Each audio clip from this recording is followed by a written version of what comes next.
Ya parsanale, wantinanga dukanagale, awaki talla parpadamale, wantinanga dukanagale, wantila ka dukanagale, wamabiyan kisabare, wantila ka dukanagale, wamabiyan kisabare.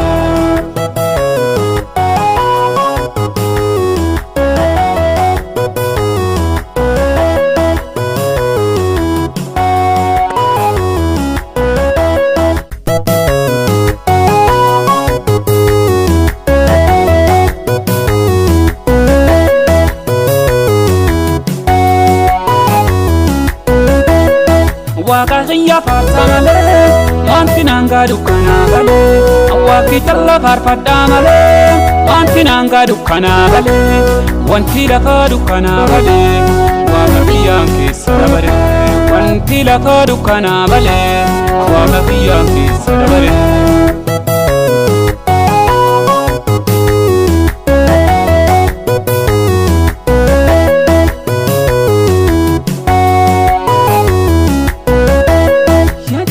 Kitanshani yesone binyanya tabaki akumare dika kitanshani yesone binyanya tabaki bumi khumashani goloje wanti mama tawaki toje bumi khumashani goloje wanti mama tawaki toje WAAQA ya parsanale wantinanga dukanagale awaki talla parpadamale wantinanga dukanagale wantila ka dukanagale wamabiyan kisabare wantila ka dukanagale wamabiyan kisabare.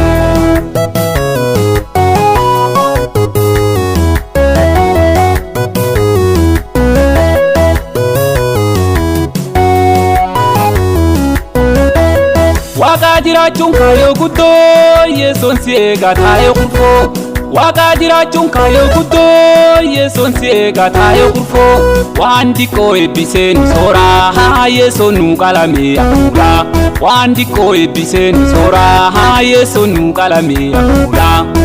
WAAQA ya parsanale wantinanga dukanagale awaki talla parpadamale wantinanga dukanagale wantila ka dukanagale wamabiyan kisabare wantila ka dukanagale wamabiyan kisabare.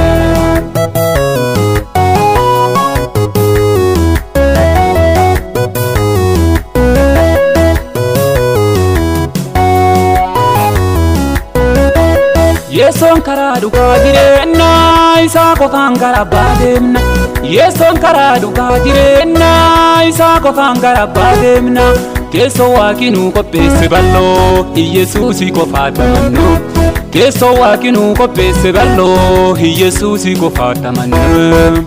WAAQA ya parsanale wantinanga dukanagale awaki talla parpadamale wantinanga dukanagale wantila ka dukanagale wamabiyan kisabare wantila ka dukanagale wamabiyan kisabare.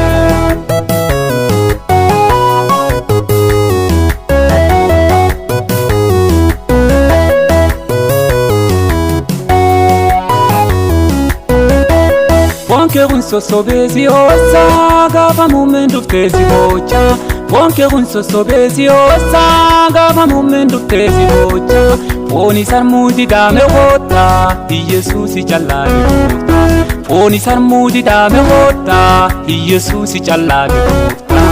WAAQA ya parsanale wantinanga dukanagale awaki talla parpadamale wantinanga dukanagale wantila ka dukanagale wamabiyan kisabare wantila ka dukanagale wamabiyan kisabare.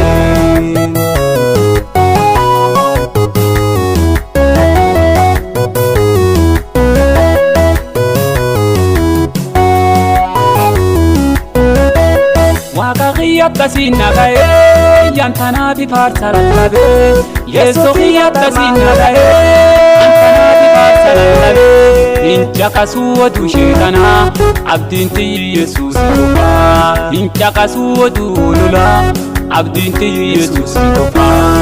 Waaqa kiyya faarsa malee wanti naanga dukkanaa malee waaqni tolfa faarfadhaa malee wanti naanga dukkanaa malee wanti lafa dukkanaa malee waaqa kiyya keessa dabalee wanti lafa dukkanaa malee waaqa kiyya keessa dabalee.